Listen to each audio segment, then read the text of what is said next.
വടക്കിന്റെ വസന്തോത്സവമായ പൂരമഹോത്സവത്തിന് സമാപനമായി. ക്ഷേത്രങ്ങളിൽ നടത്തിയ പൂരംകുളി, ആറാട്ട് എന്നീ ചടങ്ങുകളോടുകൂടിയാണ് പൂരോത്സവത്തിന് സമാപനമായത്. വീടുകളിൽ പൂക്കൾ കൊണ്ട് കാമരൂപമുണ്ടാക്കി കുരവയിട്ട് ഭക്ത്യാദരപൂർവ്വം കാമനെ യാത്രയാക്കി. നിങ്ങളുടെ സ്വപ്ന ദിനങ്ങളെ അവിസ്മരണീയമാക്കാൻ, ശുഭമുഹൂർത്തങ്ങൾക്ക് ശോഭയേകാൻ ഇനി ശോഭിക മാത്രം. Shobhika weddings, big mall, Kanhangad. 2 വസന്തോത്സവമുണ്ട് വടക്കൻ കേരളത്തിൽ.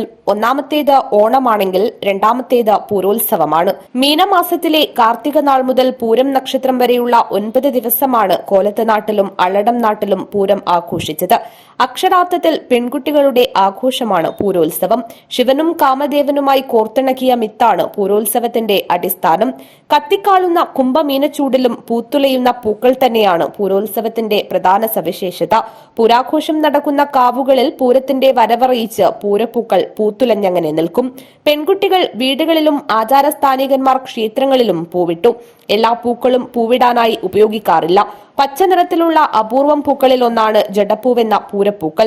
ചെമ്പകപ്പൂ, മുരിക്കിൻപൂ, നരയൻപൂ, എരിഞ്ഞിപ്പൂ തുടങ്ങിയ പൂക്കളാണ് ഇതിനായി ഉപയോഗിച്ചത്. ആദ്യ 3 നാളുകളിൽ അത്തപ്പൂക്കൾ പോലെ വട്ടത്തിൽ പൂരപ്പൂക്കളിട്ടു. പിന്നീടുള്ള ദിവസത്തിൽ പൂക്കൾ കൊണ്ട് കാമദേവന്റെ രൂപമുണ്ടാക്കി. 9ാം നാളാണ് പൂരം കുളി ചടങ്ങ് നടത്തിയത്. ക്ഷേത്രങ്ങളിലും ഭഗവതി കാവുകളിലും പൂരം കുളി, ആറാട്ടെന്നീ ചടങ്ങുകൾ നടത്തി. വീടുകളിൽ കാമനെ അയക്കൽ ചടങ്ങും നടത്തി. ഉച്ചയ്ക്ക് കാമന് നിവേദിക്കാൻ കാമക്കഞ്ഞിയുണ്ടാക്കി. വൈകിട്ട് കാമന് നിവേദിക്കാൻ പൂരയടയുണ്ടാക്കി. സന്ധ്യയോടെ പൂക്കൾ കൊണ്ടു തീർത്ത കാമദേവരൂപം വാരി പൂക്കൂടയിലാക്കി. തുടർന്ന് അരിയും അടയും ഇതോടൊപ്പം വെച്ച് തൊടിയിലെ വരിക്കപ്ലാവൻ ചുവട്ടിൽ നിക്ഷേപിച്ചു. കാമനെ അയക്കുന്ന ചടങ്ങിൽ കുടുംബാംഗങ്ങളെല്ലാം പങ്കെടുത്തു.